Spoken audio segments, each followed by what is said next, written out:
You know, James, when I think back to WrestleMania 27, it means a lot to me. You know why? No, why, Tom? Because I used to be the kid that no one cared about. And I realized I had to just keep screaming till they heard me out. What's going on out there, world? It's your boy Tommy on the spot, and it is officially the 10-year anniversary of WrestleMania 27. I'm excited. I'm amped. This show is a big one. We've been talking about getting to this show here on the Watch Along Wrestling channel for quite some time. If it's your first time visiting the channel, make sure you leave a big thumbs up and subscribe to Watch Along Wrestling. James, how are you doing today? Thanks so much for joining me. I'm great. It's my pleasure, Tom. You know I love being here. Yeah, I know. It is crazy that it feels like just yesterday we sat down here to talk about our trip to Atlanta for Royal Rumble 2010.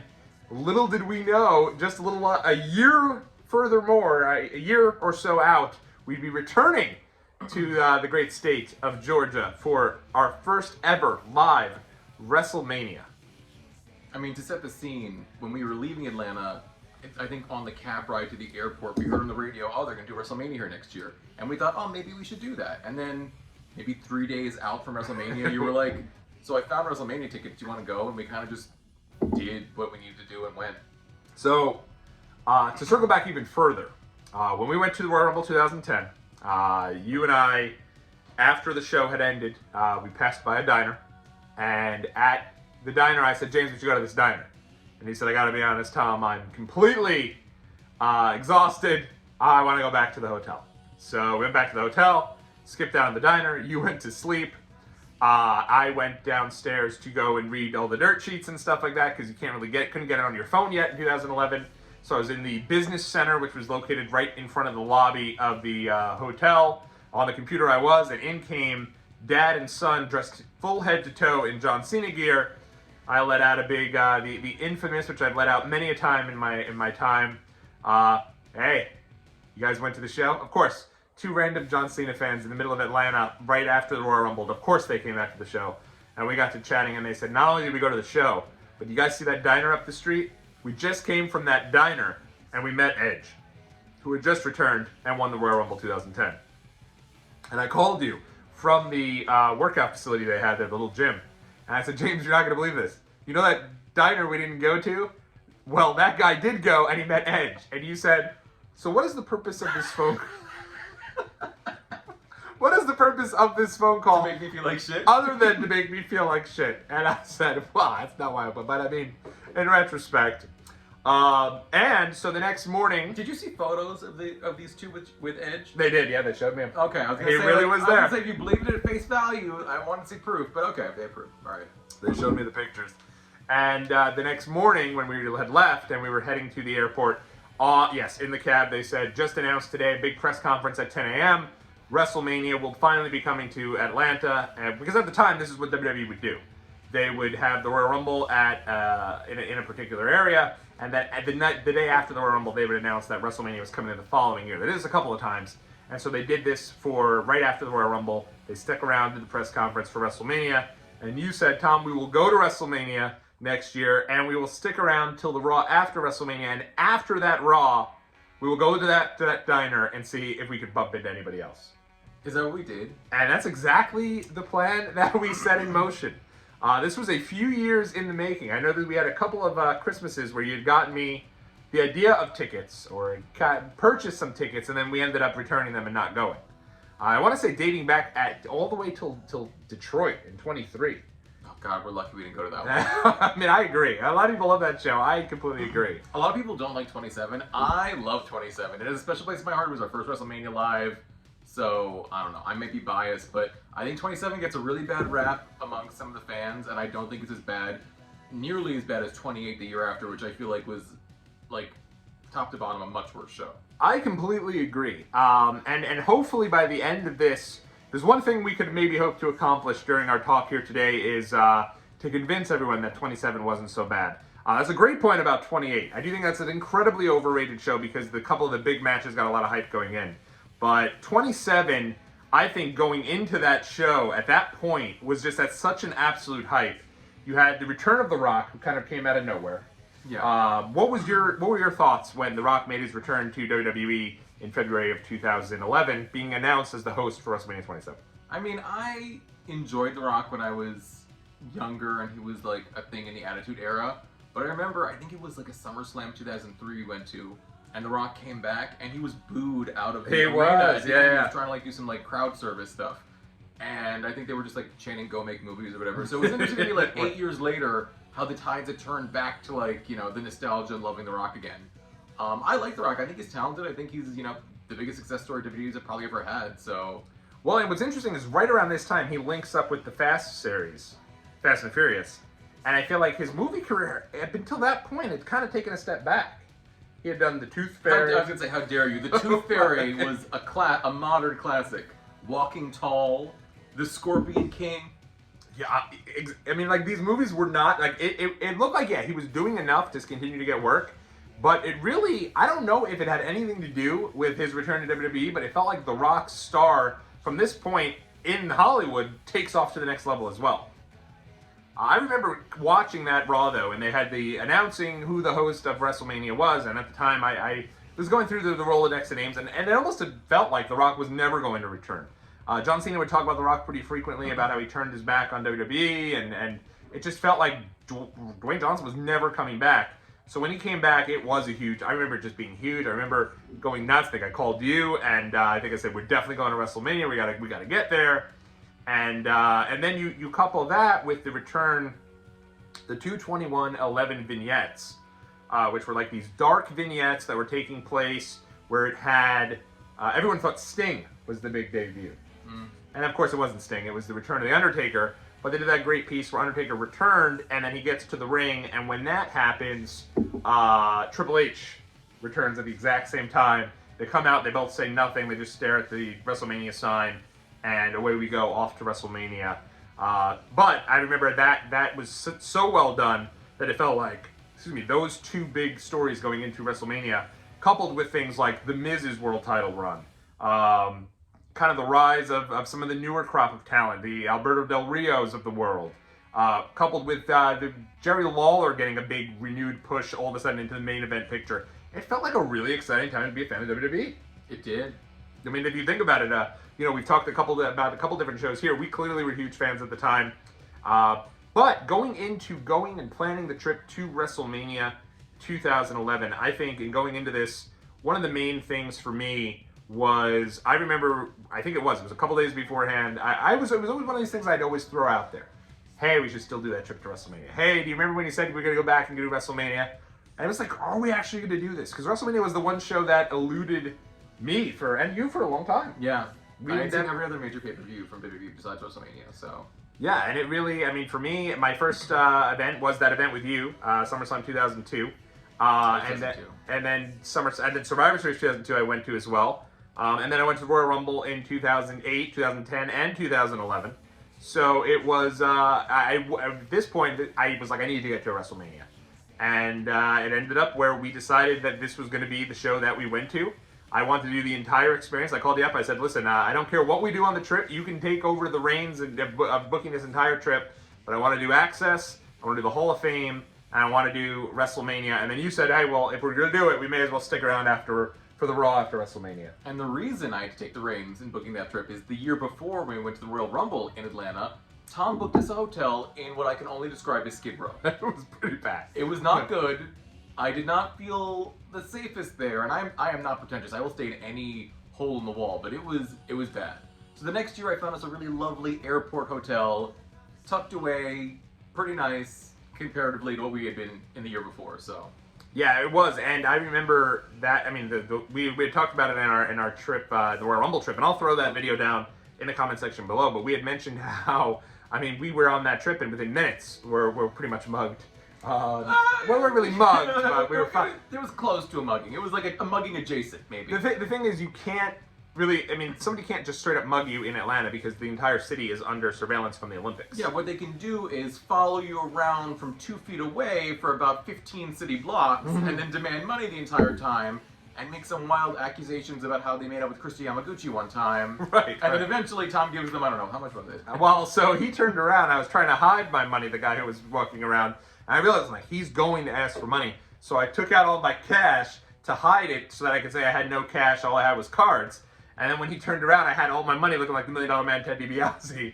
And he said, son, what you do with all that money? Put that away. And you looked at me and you were like, yeah, put that away. And then I gave him, $20. I thought it was $20. At this point, I was like, I need to do something. I was caught red, like kid in a candy jar. But with this show here, I remember we left on Friday, and with the intent to stay there until Tuesday. One of my buddies, my friends from work, and it's funny because while I was going back today and watching, I had mentioned in the past, I do have a YouTube channel that I started in 2011 that has most of these videos out there that I'd have to go ahead That and... should remain hidden, I think. I agree. I agree. That, you know? At some point, maybe I'll find a way to get these onto my phone and then create a new vlog out of it on this channel. But somewhere out there into the abyss is my WrestleMania 2011 videos from WrestleMania 27. I just started a YouTube channel.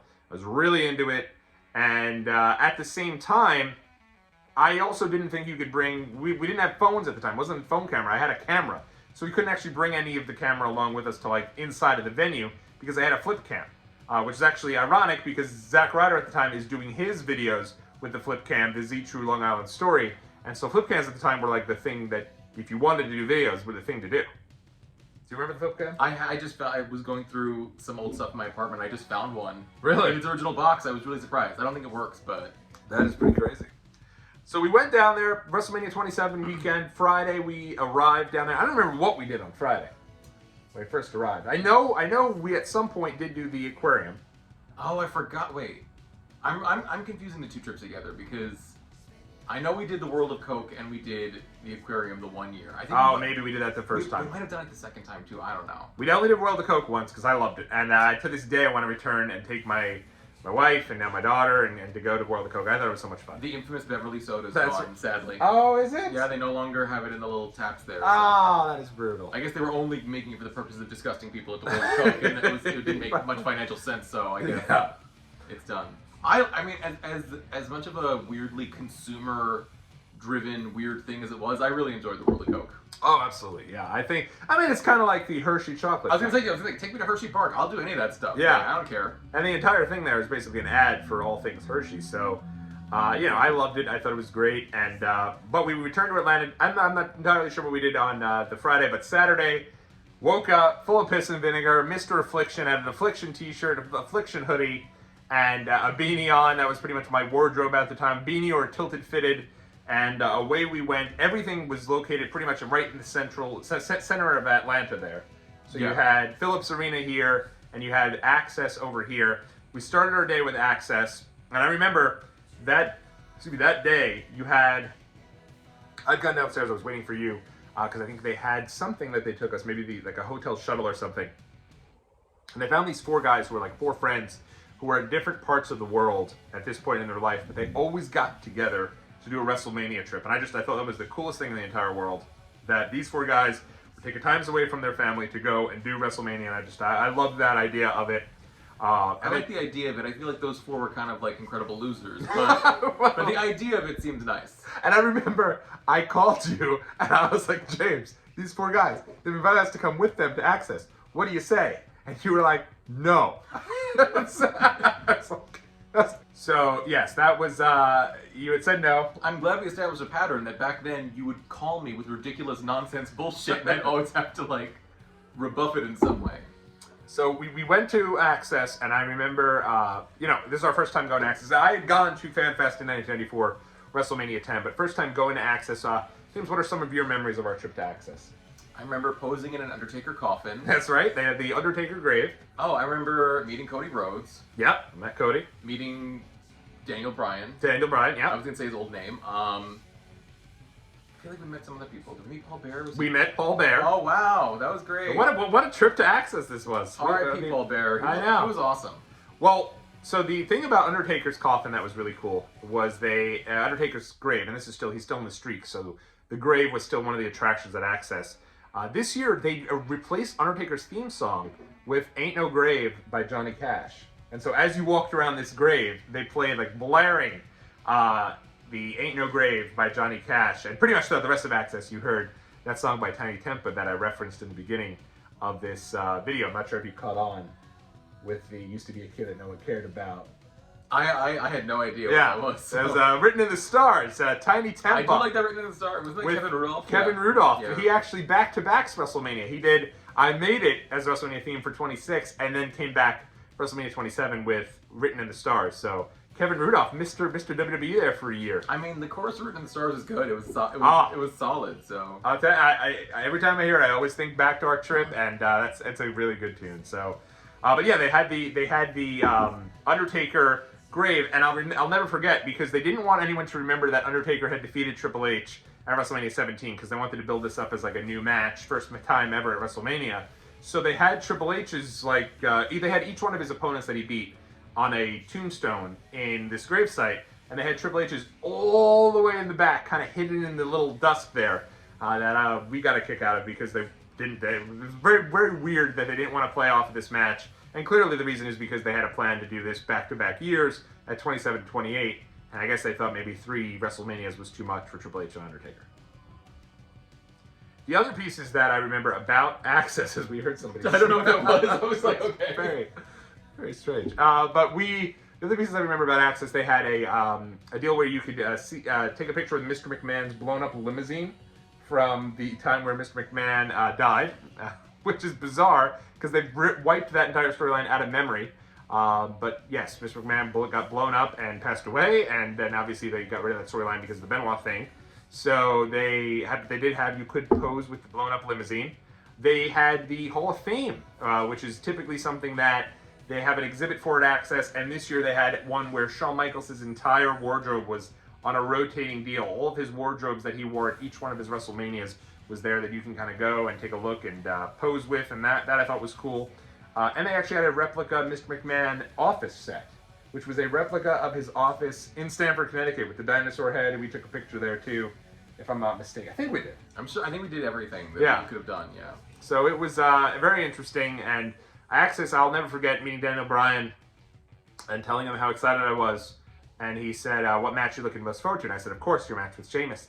And he started telling me other maybe you want to, but they come on, Undertaker and Triple H is going to be great, this match is going to be great. I was like, why is he being so strange? But clearly it was because... Do you think he knew? He knew. I think he knew. I think he was like, hey, I can't tell this guy. Maybe he had some premonition where he was like, I don't know if this match is going to go on very long. Yeah, well, that probably was it. Yeah, I don't think he did. I don't know that he necessarily would have known that their match would have been moved up to the pre-show and turned into a battle royal won by the Great Khali.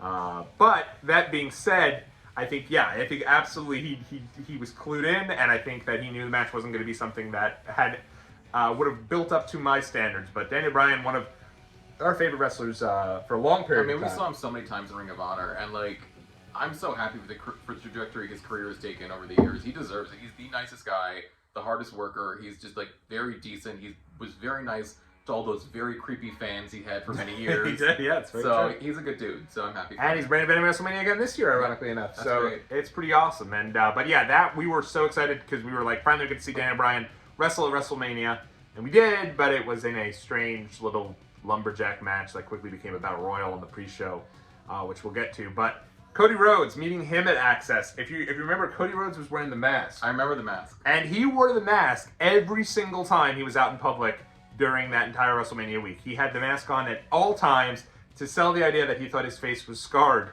for the character build that they were doing for Cody. He was committed to the shitty characters they were giving him. I think Stardust was his breaking point, but he was committed to that shit. It really was. And the stories with him and Stardust, when he'd do these Access media rounds and everything, he'd be in full gear, and he'd be there with Goldust, and Goldust would be in your WrestleMania t-shirt with just the face done, but Stardust would be in full gear at 7 a.m. doing each one of the media appearances. So always committed to what he was, and I got a big kick out of that. We also met Natty Neidhart at this WrestleMania. WWE at the time at Access, they don't do this anymore, and we know why they don't do this. I don't know if you remember, but they used to do Pose with a Diva, where you can just go up there, and the Diva would be standing in the middle of the stage. You'd walk over, you put your arm around the Diva, and kind of stand there and smile next to her. And that was what he did. And it was very weird because... Did people do inappropriate shit? Is that why they stopped doing it? So at WrestleMania 29, we were there, and I was volunteering at WrestleMania 29. Not to give this away for our show in 2 years. We're volunteering in 28. No, 29. 28 was in Miami. Oh, okay. But a bad WrestleMania too. Yeah. 28 was not good. People think 28 was good because the last 2 matches were good. 3 matches were good. That entire first 3 hours of that show are awful. But I actually prefer 27 to 28 and 29. Now that I'm thinking about it. Yeah? Not as good as 30, but I feel like it was better than the 2 that came after it. 100%, absolutely. And one of the things, so at 29 we did Access, and at one of the Pose with the Diva booths, Rosa Mendez was doing a deal where you can go and get a picture with her. And a gentleman went up and he went for a picture with Rosa Mendez. Afterwards he asked if he can kiss her. And she said no, very politely. And then he went down, I guess she went to go pick something up and he was behind her and he tried to sneak up behind her and give her a little kiss behind her. And she turned around, freaked out. He was escorted off the stage. But was able to stay at Access, which I think is the craziest thing. And as he's being escorted off the stage, he's like, I had to know. And the next Pose with the Diva was supposed to be AJ Lee, and there was a huge line of people that were online for AJ Lee, and she was replaced with the Usos. And the line cleared out. This is before the Usos were anything. The line cleared out. This is in 2013. And the Usos had to stand in front of the Total Divas set, or whatever Diva kind of flowery thing was all set up. But yes, at this one we did, I don't know if you remember, we met Maddie Neidhart. I do remember that. Very bizarre. I remember we met them. I also remember we met Paul Bear, as James had mentioned, and obviously now with him being no longer with us, that means a lot. So that was cool. Rest in peace, Paul Bear. We then moved on. We continued our day. It was a full day of wrestling. This remains one of only 2 times that I went to the WWE Hall of Fame, and I think it was one of the better Hall of Fame classes of all time. I loved it. It was great. We had so much fun with that. It was Shawn Michaels had gone in. Sunny had gone in. She had cleaned up her life at the time, and had gone. I knew that Sunny went in before China, before a million other more deserving. The idea that there was a period of time where people thought she had cleaned things up enough that she was able to be a part of the WWE Hall of Fame class is just crazy to me. And was at the time the youngest member of the WWE Hall of Fame. I remember. There's no way you don't remember this. There was some Elks Lodge type wrestling convention we went to. Yeah. Somewhere on Long Island, and then when we were coming in, Crowbar. Yep. I forget who else was with him. Was leaving. Chris Candido. Was it Chris Candido? Okay, Yeah. so it was Chris Candido. And Bam Bam Bigelow. Okay, and God, that's so sad. That photo doesn't even. We don't even know where that photo is. But what an iconic photo. And then I think they offered to take a picture with us, and we were like, sure, why not? And he was rallying up the troops because we saw Chris Candido. He was the sweetest man alive. May he rest in peace. He was a good dude. And he was rallying up the troops. And then this woman comes up to us and is like, do you want me to take a picture with you guys too? And we were like, I was being polite. I was like, sure. I didn't know who it was. And then we took a picture with her. We said our goodbyes. And then 30 seconds later, Tom turns to me and he's like, James, I think that was Sunny. It was Sunny. It was. Craziest. It didn't look anything like from. I mean, Sunny was one of my first ever crushes in all of wrestling, and here we are years later, and she, is coming over to us to ask if we want to take a photo with her, and we had no idea who she was. So to see her at least at this point, had cleaned herself up. From comparing to that point, she looked great. She sounded like she was in a good place. Was it crazy that she was going in before China? Yeah, I mean, but they're biased, so it is what it is. They also had Hacksaw Jim Duggan going into the Hall of Fame, who we had mentioned in our last one of these things that we did that was set up shop. Yeah, every Royal Rumble you'll find a folding table in front of the venue with Hacksaw selling 8x10s of himself for $100 a pop. And there he was, right there in Boston when we went to the Royal Rumble 2011, and here he was 2 months later going into the WWE Hall of Fame. It was an interesting time because many of the folks on the line were dressed to the nines because that was what WWE put on the ticket.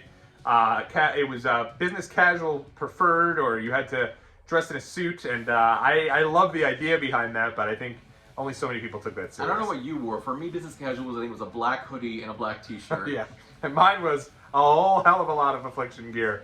In my head, for years, I've been telling people that I wore a suit to this event, but we just watched the video, and I was not wearing a suit. I love that in your memory, somehow you brought a suit to Atlanta with you that year. Makes no sense that I thought this actually happened, but yes, we did not do that. But also at that show, Bullet Bob Armstrong went in the Hall of Fame, which was cool at the time because Road Dogg returned. First time we had seen Road Dogg as a part of anything WWE. Was Gorgeous George that year too? I don't know. No, I think it was the next year. Okay. It was the LOD. Okay. which was cool. I love LOD, and I had met them when I was a little kid, so it was cool to see them go in the Hall of Fame too. And I know Road Dogg had returned, which was nice, and Abdullah the Butcher, because Abdullah the Butcher had the Abdullah the Butcher's house of barbecue and Chinese food. Oh my god. And I had said, James, we gotta go to Abdullah the Butcher, and you were like, quit you. You not have you have no authority of anything not other than those 4 wrestling things that you did, and we are not going to be going to Abdullah the Butcher's shop. And I know my friends over at Talking Taker did, and they said it was, probably your classic, not exactly your most healthiest option. The place, unfortunately, no longer exists. Missed opportunity. It is what it is. But I love the Hall of Fame. Hall of Fame was great. Next day, WrestleMania Sunday, we woke up pretty early and had a pretty packed. Any other thoughts you had from the Hall of Fame? No, I mean, I remember meeting an enchanting young woman online. Mm-hmm. We had a good conversation with her. I feel like it was great. I feel like I really enjoyed the Hall of Fame probably more than almost anything besides WrestleMania itself. So. Yeah, it was great. It was so much fun. Hall of Fame's always fun. I'd go every year. It's just unfortunately I went 2 years later with my now wife, who I usually go to WrestleMania with, and she absolutely hated it. And because of that, we've never gone back to the Hall of Fame, which is a shame. But at the end of the day, I think it was poor planning on my part to take my wife, who at the time wasn't really a wrestling fan, to the Hall of Fame. And it was also the year that 45 went in. So just saying. So moving right along here, that day Sunday, I woke up real early and we did a ton of stuff. I mean, we went over to do the tour of the CNN tower, where the CNN studios were. You remember CNN? I do. I'm in my mind. I'm trying to picture all the things that we did that year. Yeah, we went into the CNN Center, and then on the top floor was the CNN studios, where you got to take a tour of the TV studios. That was really cool, a lot of fun. And one of the things that I thought was interesting that I decided to do this, because I mean at the time we were both in television, so it was bizarre for us to decide to do this tour of their studio, but it was still cool to see how everything was. I was on the precipice of being in television. Oh, you weren't in there? Not. Okay. It was maybe another 6 months to a year until I was really working in TV like regularly. And I was just interning and really just lost at that time in my life. But to be fair though, we were in our very early 20s because we are now in our very early 30s, and it was 10 years ago. It's true. And at least we had the availability to go. Like, if we were doing something a little bit more involved, we probably could have just dropped everything and gone to WrestleMania. So it's very true. Yeah, and that's one of the best parts about, I always whenever I talk to folks who are in their early 20s, I always tell them, go out and do the things you can now. My wife and I we were trying to put together the logistics of going to WrestleMania this year, and you have to think about kids, you have to think about pandemic, you have to think about all the ins and outs and the expenses and budgeting and all this crap that being an adult is just no fun with. Yeah, any 20-year-olds watching, do fun things now. That's right. Because once you're 31, your life's just over. It's done. It's done. Finished. All the fun is finished. Yeah. Responsibilities. Different types of fun. Bills, terrible. Oh, that is true. Oh, lots of it. Loans, just everything bad.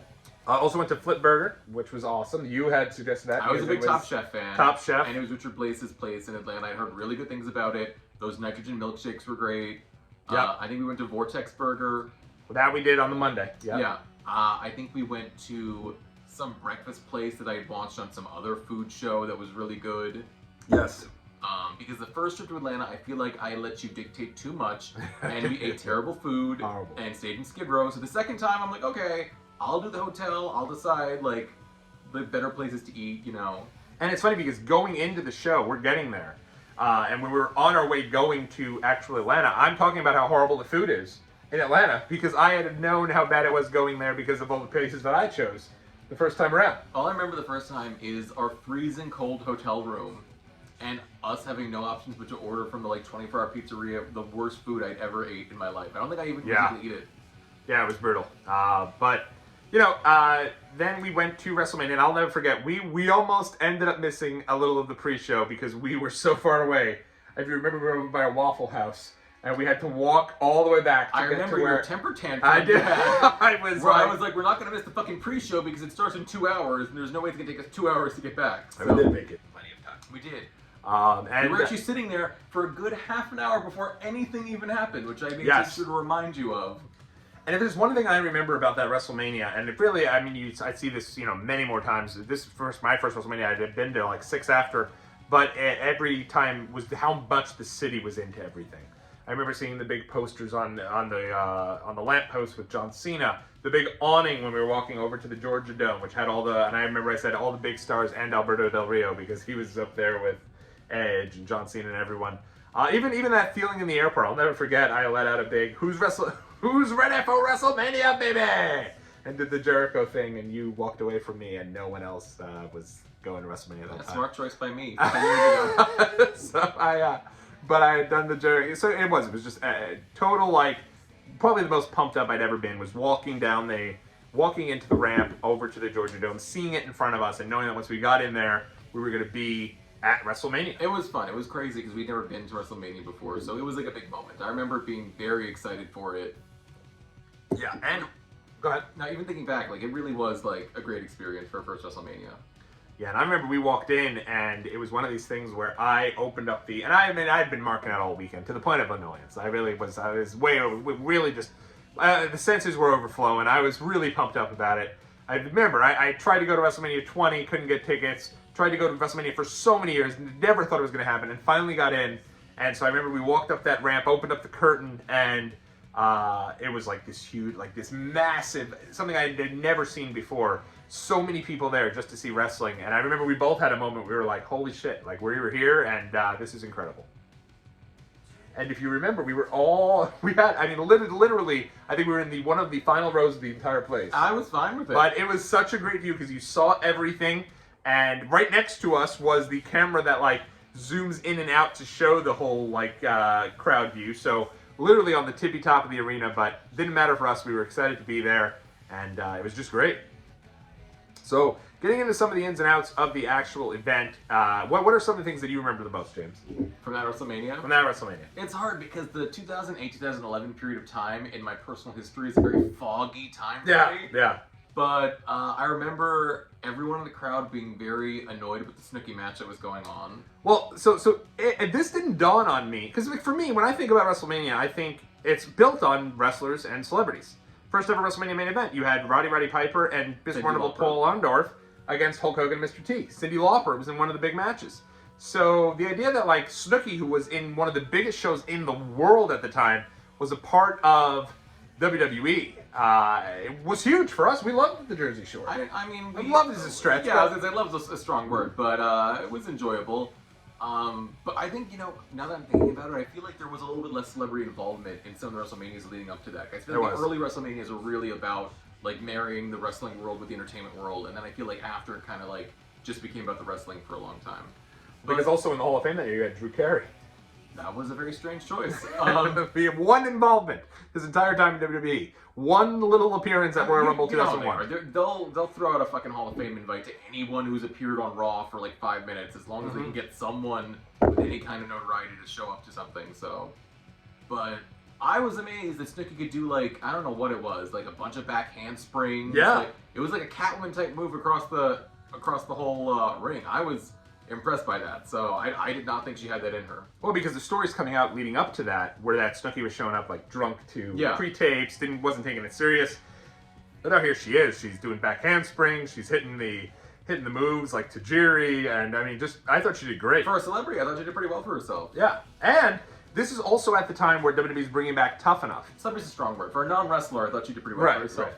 Yeah, now her 15 minutes I think expired, but this is also the time WWE's bringing back Tough Enough. So you had Stone Cold Steve Austin, you had Booker T, and you had Trish Stratus who were involved with that. So Trish is in this match, and she took the place of Melina, who was the real life girlfriend at the time of John Morrison, and Morrison like had a big stink about Trish Stratus being in that match. But at the end of the day, her being involved meant more, I think.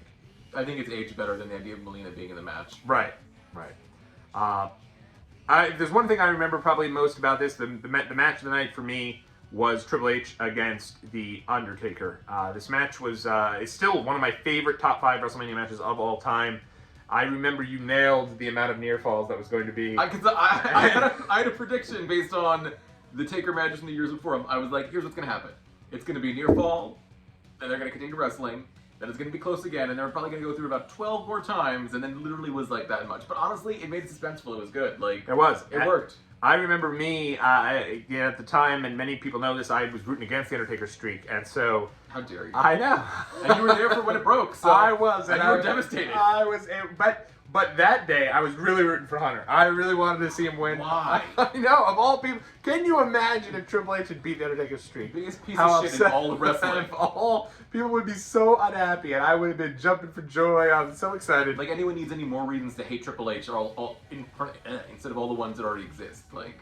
But it was not to be. But that match was also great because they had done the Undertaker's music. Not only was "Ain't No Grave," but Triple H's music was Metallica, "For Whom the Bell Tolls." That was a weird choice. So that was interesting that they had like these mainstream songs. The first time in a long time you had mainstream music being brought into WWE as the entrance themes. But great. How dare you? Boy hits car, boy sets Ah, whatever that Lita song was. They were major players for 5 minutes there. I loved them. They were great. And obviously Undertaker too was doing Nookie with Roland. Oh, that was a terrible choice. Yeah, the Biscuit. Did he do like American Badass by Kid Rock? He did. I thought Kid Rock had that was originally also a done bad that choice. song for him No. because he was American Badass Undertaker. I'm trying to remember who did Benoit's theme song. Whatever song. Yeah. There's that band. I've seen them live. Not Finger 11, David No. Kane's. I've seen them live. I saw them do this one album. Their name completely escapes me though. They had that one big song in 2003. Yeah. But I mean, they had moments of using actual music. Yeah, but I remember that was something interesting, and I thought like, oh wow, Undertaker's new theme is going to be "Ain't No Grave" by Johnny Cash moving forward, and it was never used again. It was just for the build-up and the WrestleMania 27. We wouldn't see Undertaker. This is really the end of Undertaker's making appearances regularly Outside of WrestleMania. Yeah. He wouldn't be back to WrestleMania 28 or the build-up to WrestleMania 28. So it was, this is really kind of the end of him, and Triple H would also be, I think he had the hair around for one more year, but he'd really be transitioning into becoming that COO character as well. A couple of things on the show. For a long period of time, I had a very distinct kind of, I guess, honor that kind of sporadically happened. I was at Edge's final match, which was at WrestleMania 27, and I was also at Christian's final match, which was at the Barclays Center on the Raw, one of the final Raws before WrestleMania, I want to say 30, that I was at the Barclays Center. Obviously, both of them are now back. Christian for AEW. Edge is main eventing WrestleMania this year, but, which is crazy, 10 years to the day where he actually announced his retirement. I mean, that was a sad day, but I mean, I guess they've made major strides in like the surgeries and all the other things they can do. And, Yeah. Good for him. Yeah. I mean, What were your thoughts going into that match? Because I remember Alberto Del Rio wins the Royal Rumble, which typically means he's terrible gonna be choice. Terrible. Yeah, we were not Alberto Del Rio fans. It was just coming off of the Rumble that Edge won, I just felt like it was such a letdown. Mm-hmm. And then he wins that, and instead of going to the main event of WrestleMania, he's in the opening match and loses. Yeah. It was very like, what?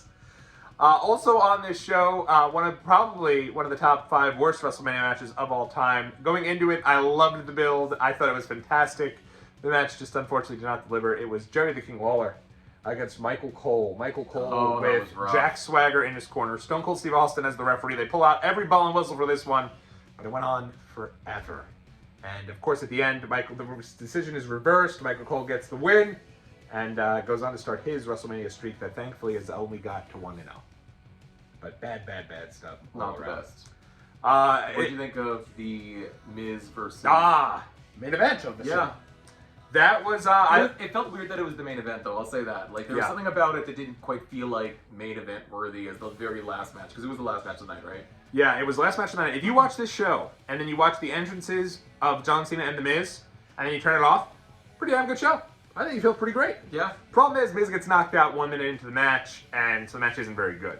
But the entrance was incredible. It was, if you remember, Miz sitting back, all the TV screens, and he's sitting there and he's watching everything, and they're showing him on the real world. They're showing him like fumbling around as the host of the Total Diva Search or whatever that Diva Search thing was, and him just like floundering in his early career. And then it shows like transitions into him hitting Randy Orton with that skull crushing finale, winning the title with the angry Miz girl, and then it went into Nas, "You Can Hate Me Now."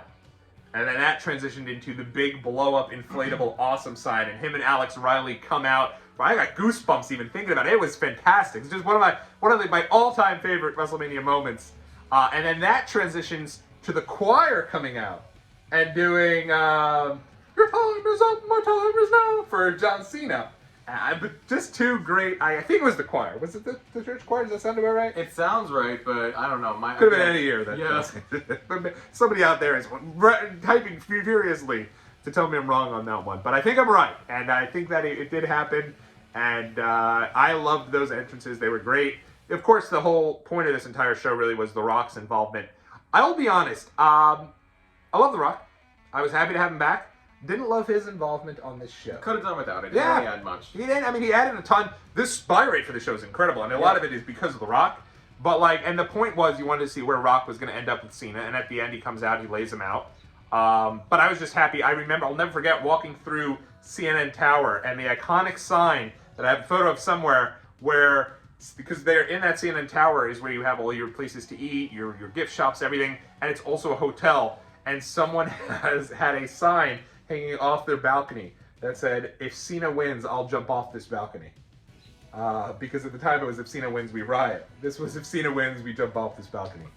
So I thought that it was great he didn't win. And it was really cool. First time a heel won the main event of WrestleMania, and the show ends with a heel winning since 2000. So it had been 11 years, and we left with Miz retaining, which I did not think, under any circumstances, was going to happen. And at the time, I loved The Miz. I thought A-Rye was great with him. And it was awesome. It felt like we were finally getting to some new blood at the top of the card. You know, you also had CM Punk and Randy Orton. Punk was right there toward the top of the card. You also had Cody Rhodes defeating Rey Mysterio on this show, hitting him with the crossroads and getting the win. And I thought those were some really good things looking toward the future of WWE. And it's interesting, kind of just talking about Cody. This guy was programmed with Randy Orton, Rey Mysterio, and The Big Show in consecutive years. So even though WWE probably didn't see him as the main eventer that he eventually became in AEW, they saw something in him to give him these matches at WrestleMania. He was great. I feel like he was underutilized the entire time he was in the company. So I'm glad that he's doing stuff for himself now. Absolutely. A new reality show coming to TNT following him and Brandy's good for them. Good be parents for the first time. So that's cool. So I mean, any last thoughts you had on WrestleMania before we get to Monday?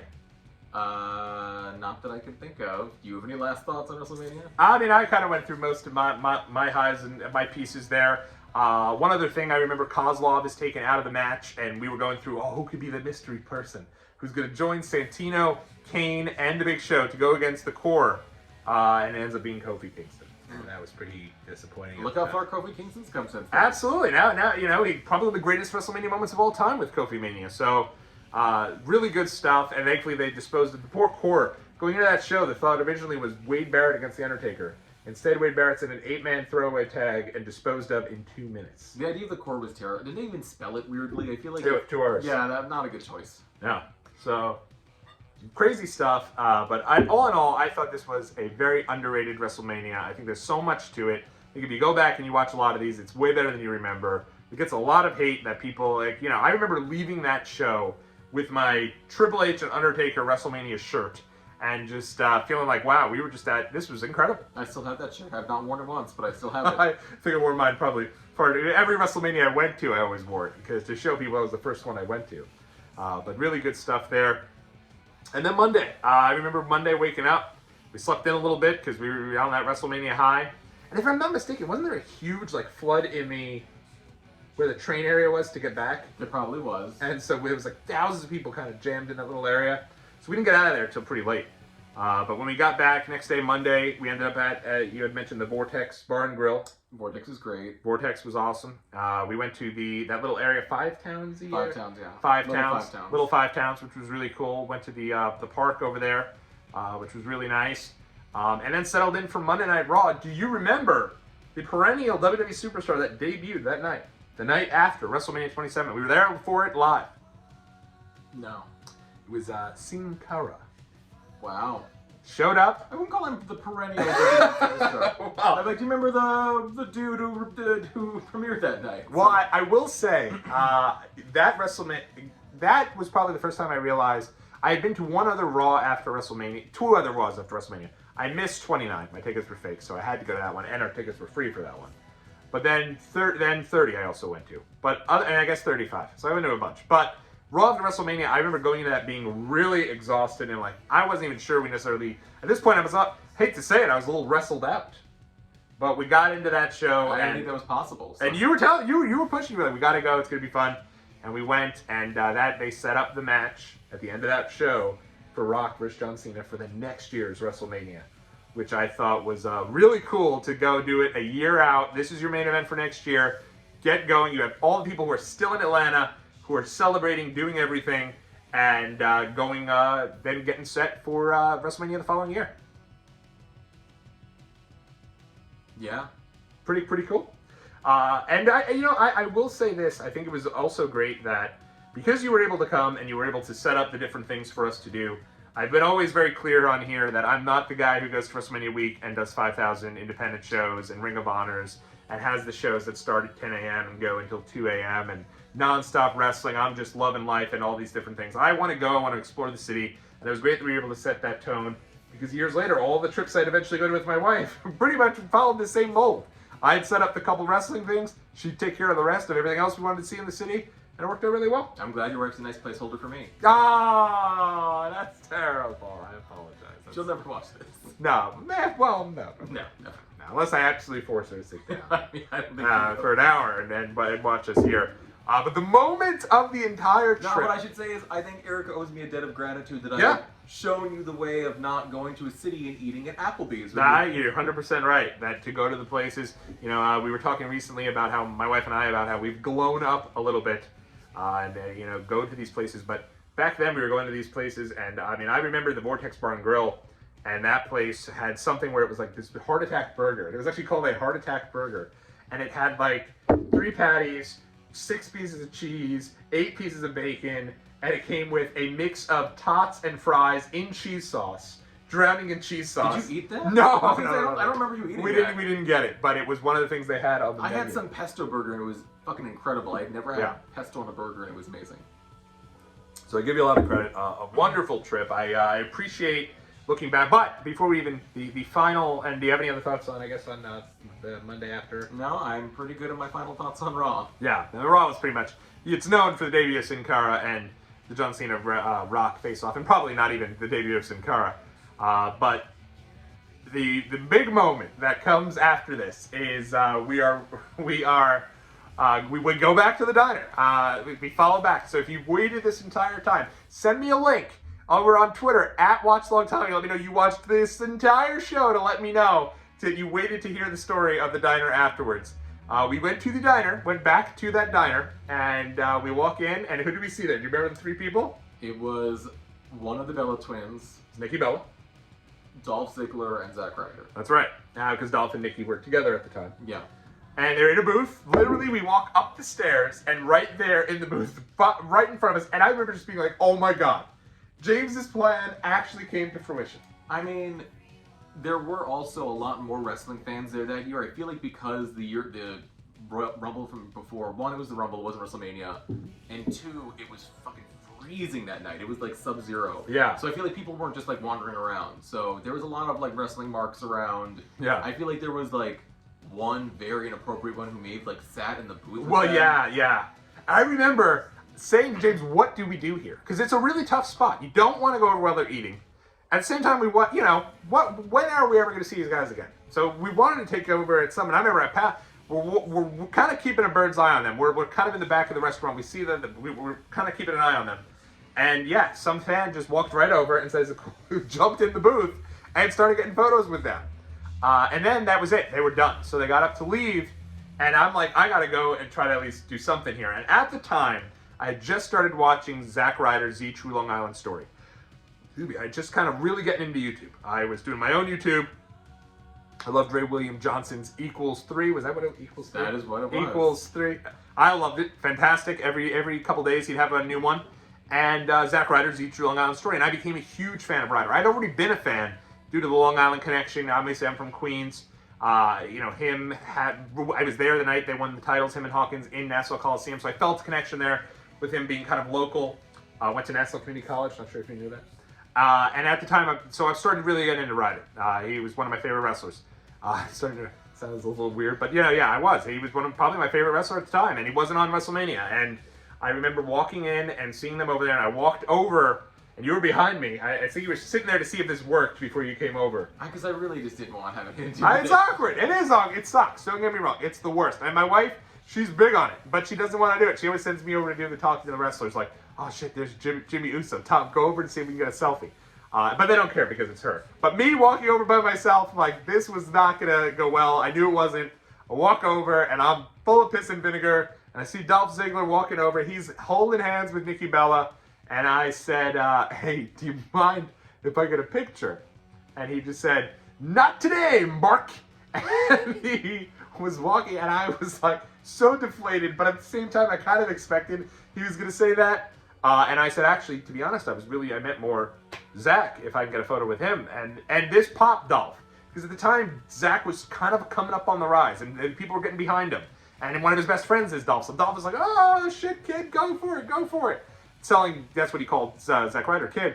And Ryder said to me, he said, okay, listen, I don't mind doing a photo, but act like you know me and follow me out of the diner. Because if you don't, every wrestling fan is going to come up here, and I'm going to be here all night.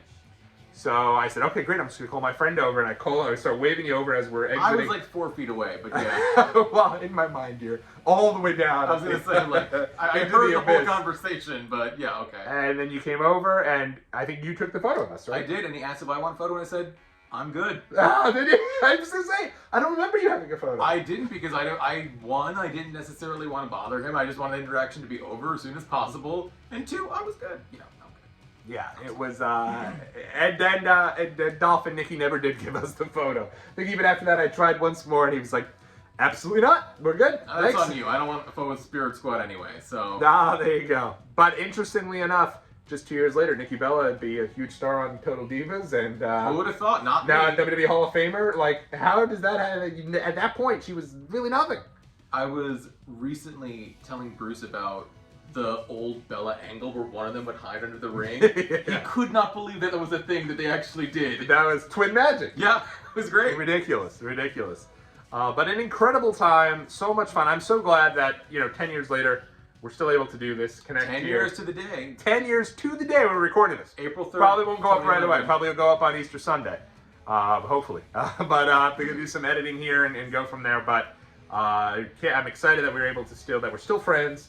Still able to connect on this here. You've been there for me through thick and thin. I really am the best. I mean, like, gotta toot my own horn. The best friend you will ever have. Been there by my side when I got married, through the ups, the downs. 10 years, so much has changed. I now have a daughter, I'm married. You're in a committed relationship. We've lost parents along the way. It's been tough, man. It's been crazy. Way to bring down the mood, Tom. I'm sorry. Let's talk about death. I apologize. It's been tough, but it's true. So much changes in 10 years. But I'm glad we were able to connect and go through this and reminisce about a really fun time in my life and a memory I'll never forget. And anytime I see someone talk crap for WrestleMania 27, I'm usually quick to jump on there and say, hold on now. And it wasn't that bad. Let's calm down. This wasn't a bad show. Because I loved it, and it holds a special place for me. As it does for me. Any final thoughts, memories, anything you have on WrestleMania 27? Any thoughts about the trip that we didn't hit on that you want to touch on before we get on out of here? Not that I can think of, but I think we pretty much covered everything. We did. This was a long one. I appreciate everyone hanging out. Nobody liked to keep these about 45 minutes. I think we went about an hour.